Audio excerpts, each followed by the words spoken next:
अस्सलाम वालेकुम। अब हम बात करते हैं ये पॉइज़न प्रोसेस की। मेरे मोबाइल की स्टोरेज बहुत कम रह गई, तो इस वजह से मैं थोड़ा फास्ट ट्रैक पर लेकर चलूँगा इस पॉइज़न प्रोसेस को। लेकिन इससे कोई मसला होगा तो वो ग्रुप पर पूछ ले, ठीक है। तो पॉइज़न प्रोसेस क्या होता है? वो तमाम प्रोसेस जो बहुत ज़्यादा शॉर्ट इंटरवल ऑफ टाइम के लिए टाइम पर कर हों, उन तमाम प्रोसेस को हम पॉइज़न प्रोसेस कहते हैं। अच्छा, पॉइज़न प्रोसेस को मतलब मैं इसकी एक एग्जांपल देता हूँ कि एक सिग्नल है जो 20 मिनट सेकंड के लिए खुलता है और उसमें से गाड़ियाँ क्रॉस होती हैं।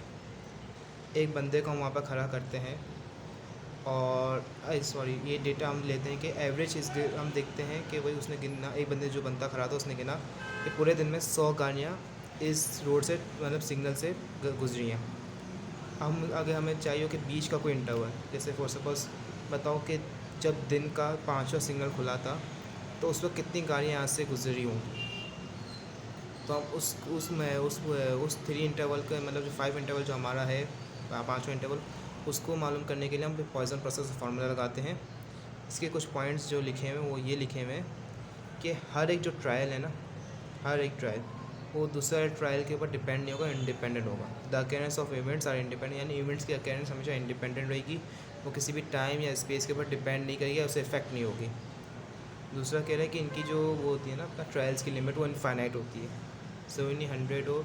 इस वजह से हम पॉइज़न प्रोसेस यूज़ करते हैं क्योंकि हमें बाइनोमियल प्रोसेस के अंदर फाइनाइट लिमिट चाहिए होती है, क्योंकि एनसीआर जो है ना फाइनाइट पे एप्लीकेबल होता है, इनफाइनाइट पे एप्लीकेबल नहीं होता है। इसकी जो होती है 0 टू इन्फिनिटी तक होती है, लेकिन सबका सब हमेशा 1 ही आएगा। तीसरे पे ये कह रहा है the probability of a single occurrence event is given interval proportion to the length of the interval, यानी कि जो सिंगल इवेंट हम सेलेक्ट करें, जैसे मैंने let's say for suppose 50 time signal खुला, मैं बोल रहा हूँ कि 5 इवेंट की मुझे ये बताओ प्रोबेबिलिटी क्या है कि 5 इवेंट पर कितनी गाड़ियाँ क्रॉस हुई हैं। तो उस इवेंट के लिए हम जो है ना यूज़ करते हैं वो जो इवेंट है ना वो प्रोपोर्शनल होगा लेंथ ऑफ इंटरवल, यानी जितनी भी लेंथ होगी ना इंटरवल्स की, उसके लिए वो प्रोपोर्शन होगा। और ये कह रहा है कि अगर इनफाइनाइट पे हम जाते हैं और किसी भी इवेंट की प्रोबेबिलिटी हमारे पास 1 आ जाती है तो उसको हम निगलेक्ट कर देंगे या निगलेजेबल कर देंगे, ठीक है। इसके कुछ ये जो पॉइंट्स हैं ये पेपर के इंपॉर्टेंट है, और इसकी डेफिनेशंस पर इसकी जो थोड़ी सी डिस्क्रिप्शन पढ़कर इसके पॉइंट्स इंपॉर्टेंट है। इसके क्वेश्चंस पे आते हैं। इसका पहले फार्मूला डिस्कस कर लेते हैं। फार्मूला क्या होता है पॉइज़न प्रोसेस का? पॉइज़न प्रोसेस का जो फार्मूला है वो होता है आपके पास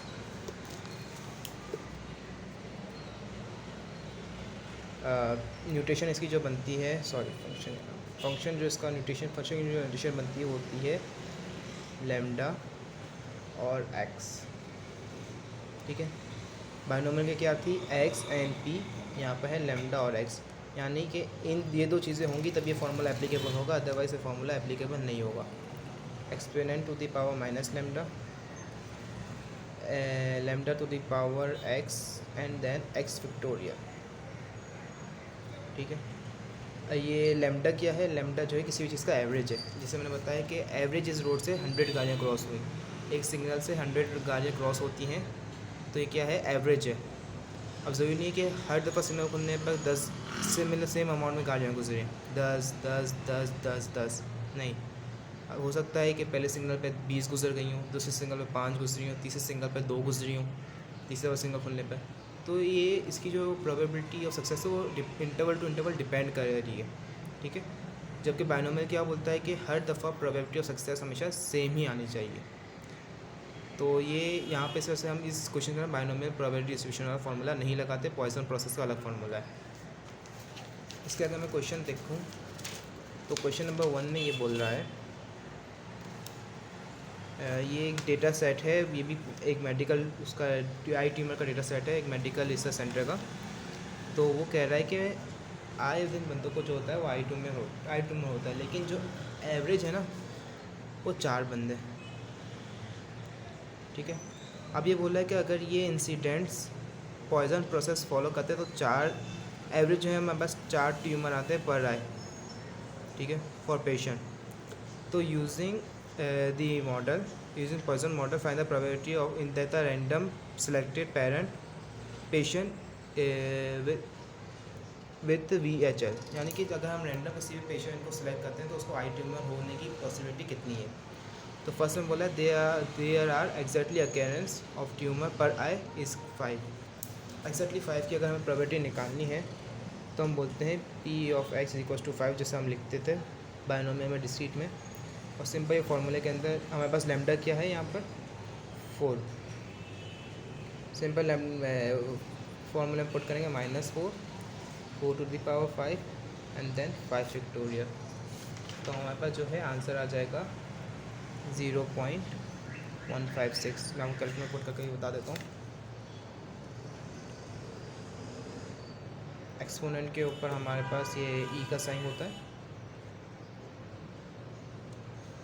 इसकी पावर क्या है हमारे पास -4, मल्टीप्लाई करेंगे 4 की पावर क्या है 5 और 5 फैक्टोरियल, तो आंसर क्या 0.156। सेकेंड क्वेश्चन में ये बोल रहा है there are more than 5 people. अब बताओ कि 5 से ज़्यादा पीपल को आइट्यूमर होने की प्रोबेबिलिटी कितनी है।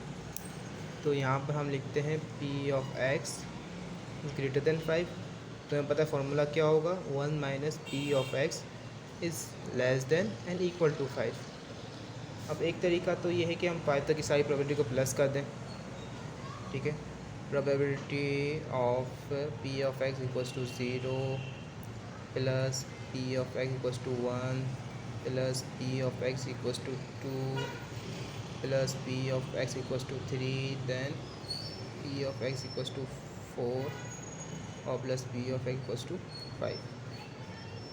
ठीक है, 5 तक है तो हमारे पास इजी हो जाएगा टैकल करना इनको, नहीं तो अगर फोर सपोज 10 होती तो हमारे थोड़ा मुश्किल हो जाता। तो सिंपल हम यहाँ पर सबकी प्रोबेबिलिटीज़ लिखते हैं +0.195 प्लस 0.195 प्लस का 0.156। तो हमारे पास जो आंसर आ रहा है सबको सॉल्व करने के बाद वो आ रहा है 0.217, यानी 0.217 चांसेस हैं कि 5 से ज़्यादा लोगों को आई ट्यूमर हो। इसी तरह से हमारे पास फ्यूअर देन 5 वाला क्वेश्चन है, 5 से कम वाले का क्वेश्चन है। और दूसरा ये बोला है there are between 5 and 7 occurrence और इंक्लूसिव बोला है 5 और 7 को। तो इसकी भी अगर हम प्रोबेबिलिटी है मैं आपको यहाँ पर समझा देता हूँ। अगर हम लेस देन 5 की बात करें तो यानी कि 4 और उसके बराबर की सम कर लेंगे। तो हमने 4 तक का सम करें तो हमारे पास आंसर आ गया लेस देन 5 की प्रोबेबिलिटी का। और बिटवीन 7 और अब देखिए 7 जो था वो थोड़ा बड़ा डिजिट था, 7 तक की प्रोबेबिलिटी को मालूम करना ये बहुत ज़्यादा मुश्किल हो जाता हमारे लिए।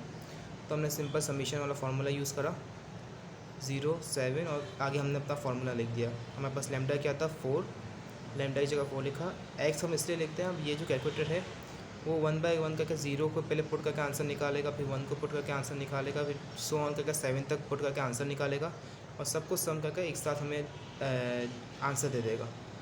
ये हमारे लिए ईजी हो जाता है। और ये हमने जब इसको माइनस करा तो हमारे पास 0.319 ये चांसेस हैं कि 5 और 7 के दरमियान के लोगों को ये प्रोबेबल चांसेस है ये आई ट्यूमर हो। इसका क्वेश्चन नंबर 2 हमें कहता है कि कैस्ट्रेशन साइकिल है रिएक्शन से काफ़ी ज़्यादा। तो अब यहाँ पर मेरे पास लैम्डा दिया हुआ है 0.06,000 का। तो हमने सिंपल एग्जैक्टली 1 में मतलब p = 1 इस फार्मूले में x की जगह पर 1 लिख देंगे, एग्जैक्टली 2 पर x की जगह पे 2 लिख देंगे और हमें लैम्डा की जगह लिख देंगे 0.06। नो कैस्ट्रेशन साइकिल इन तो 0 आ जाएगा। एटलीस्ट 1 की जगह पे 1, अच्छा एटलीस्ट 1 का क्या होता है 1 और से ज़्यादा। यहाँ पर मैंने थोड़ी सी गलती भी की थी, मैं आपको कहा था ये मैंने गलती की हुई है, इसको आप लोग करेक्ट कर लीजिएगा। एटलीस्ट 1 का मतलब क्या होता है 1 और उससे ज़्यादा, यानी कि 1 और ग्रेटर देन 1। तो हम माइनस कर देंगे 0 की प्रोबेबिलिटी को और जो हमारे पास आंसर आएगा वो हमारा एग्जैक्ट आंसर होगा। अब क्वेश्चन नंबर 3 में भी ये एग्जैक्टली यही कह रहा है कि यहाँ पर हम एक लार्ज फैक्ट्री है जहाँ पर काफ़ी ज़्यादा एक्सीडेंट्स होते हैं और एम्प्लॉयज़ की जो क्वांटिटी वो कितनी बताई गई है यहाँ पर 5 बताई गई है। तो एग्जैक्टली 7 एक्सीडेंट्स के लिए हम 7 पुट कर देंगे x की जगह पे। 10 और मोर के लिए यानी 1 minus p⁴ x is less then और इक्वल टू 9 कर देंगे। और नो एक्सीडेंट के लिए हम नो एक्सीडेंट के लिए हम 0 पुट करेंगे, और फ्यूअर देन 5 के लिए, यानी 5 से कम के लिए हम p of x is less then और इक्वल टू 4 करेंगे। इसे यहाँ पर लिखा हुआ है एग्जैक्टली 7, यहाँ पर हमने 7 पुट करा हुआ है 5 x की जगह पे, यहाँ पर भी 7 आएगा। यहाँ पर p ऑफ x, अब देखिए 9 एक बहुत बड़ा नंबर था, तो हमने 9 को सॉल्व करने के लिए हमने समीशन वाला फार्मूला यूज़ करा। अगर आपके कैलकुलेटर में समीशन का ऑप्शन नहीं है तो आप कॉलम बना लीजिए, टेबल बना लीजिए, इसका भी डिस्ट्रीब्यूशन टेबल उसी तरह से बनेगा, इस तरह से बाइनोमियल प्रोबेबिलिटी डिस्ट्रीब्यूशन का बनेगा, बस फार्मूला चेंज होगा। अब यहाँ पर एग्जैक्टली 0 मतलब नो एक्सीडेंट का मतलब क्या है, एग्जैक्टली 0, तो ये 0 की प्रोबेबिलिटी है। लेस देन फ्यूअर देन 5 यानी कि 4 तक की प्रोबेबिलिटी का हम सम निकाल लेंगे। अब चौथे क्वेश्चन में ये कह रहा है कि एक सर्वे किया गया जिसके अंदर हमने एक पेस्टिसाइड अप्लाई करी, उसके बाद हमने देखा कि लाइव जो इंसेक्ट है उनका रेशो क्या आ रहा है। तो एग्जैक्टली 1 लाइफ इंसेक्ट का यानी कि x की जगह पे 1, नो लाइफ इंसेक्ट यानी x की जगह पे 0, एग्जैक्टली 4 यानी x की जगह पे 4, और 1 और मोर यानी 1 minus p of x is less than is equal to 0, जिस तरह से यहाँ पर हुआ हुआ है। ठीक है। 13 में ये कह रहा है कि एक जो है हमारे पास एक कैंसर डायग्नोज हुआ है, और ये क्या चांसेस हैं कि एग्जैक्टली 10 बंदों को ये कैंसर हो।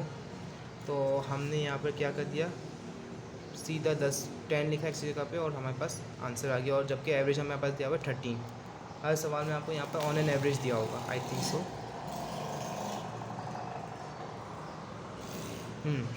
अब देखिए पॉपुलेशन मैंने क्या किया, लैम्डा क्या है, एवरेज है। तो अब जब भी हमारे पास एवरेज लिखा हो तो हमें समझ आना है ये लैम्डा की वैल्यू गिवन है हमारे पास। ठीक है। और यहाँ पर लेस देन और ग्रेटर देन और 8 था, आई थिंक सो, एटलीस्ट 8 यानी कि ग्रेटर देन और इक्वल टू 8, तो हो जाएगा p of x less than 7, और ये 7 की प्रोबेबिलिटी आ जाएगी हमारे पास।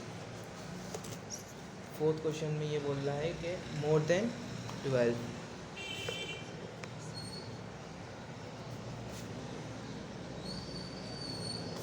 मोर देन 12 यहाँ पर इक्वल टू का साइन नहीं आएगा, यानी 12 से ज़्यादा की प्रोबेबिलिटी मालूम करो, मोर देन 12। तो हमारे पास ये 0.464 हमने यहाँ पर सबमिशन कर दिया सबका। बिटवीन 9 एंड 15, तो 15 का सम और 9 का सम, हमारे पास आंसर आ जाएगा। बोला फीवर देन 7, तो हमारे पास p of x is less than और इक्वल टू 6 आ जाएगा। अच्छा, नॉर्मल प्रोबेबिलिटी डिस्ट्रीब्यूशन के लिए ना हमारे पास एक टेबल गिवन होता है, मैंने आपको रीसेंड करा हुआ है। उस टेबल को देखते हुए हमें जो है ना आंसर निकालना होता है। ठीक है। सिंपल ये बोला है कि z जो है आपके पास 1.43 के बीच में लाई कर रहा है। अच्छा, टेबल कैसे बना होता है, आपके पास टेबल बना होगा, यहाँ पर z लिखा होगा और यहाँ पर कुछ वैल्यूज़ दी हुई होंगी, यहाँ पर 0.0, 0.1, 0.2, 0.3, 0.4 ऐसे करके करते 1.0, 1.1, 1.2, 1.3 करते 2 तक और 3 तक भी हो सकता है टेबल आपके पास गिवन हो।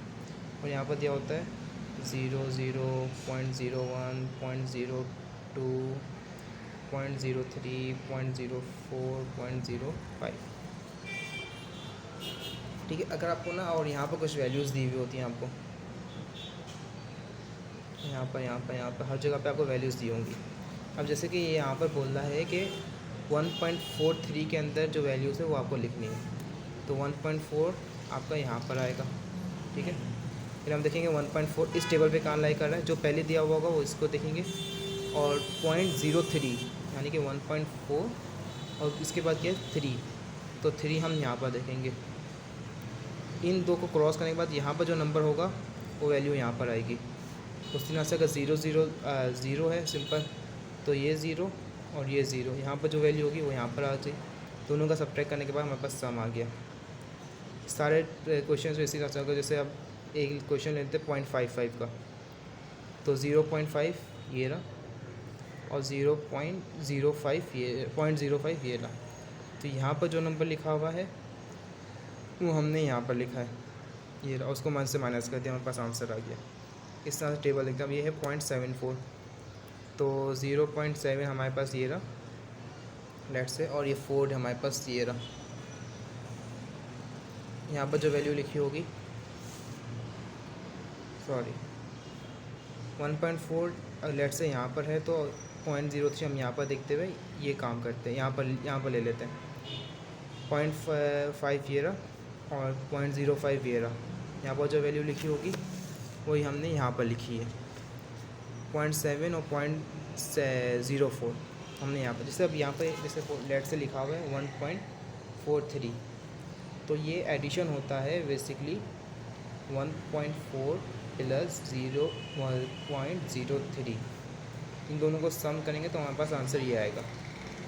ठीक है, ये नॉर्मल प्रोबेबिलिटी डिस्ट्रीब्यूशन है। सिर्फ टेबल देखकर आपको वैल्यूज़ का अंदाज़ा, वैल्यूज़ लिखनी होती हैं और उसको ऐड और सब्ट्रैक्ट जो भी उसको हो रहा होता है कंडीशंस के मुताबिक उसको वो करना होता है। तो आपको समझ आया होगा।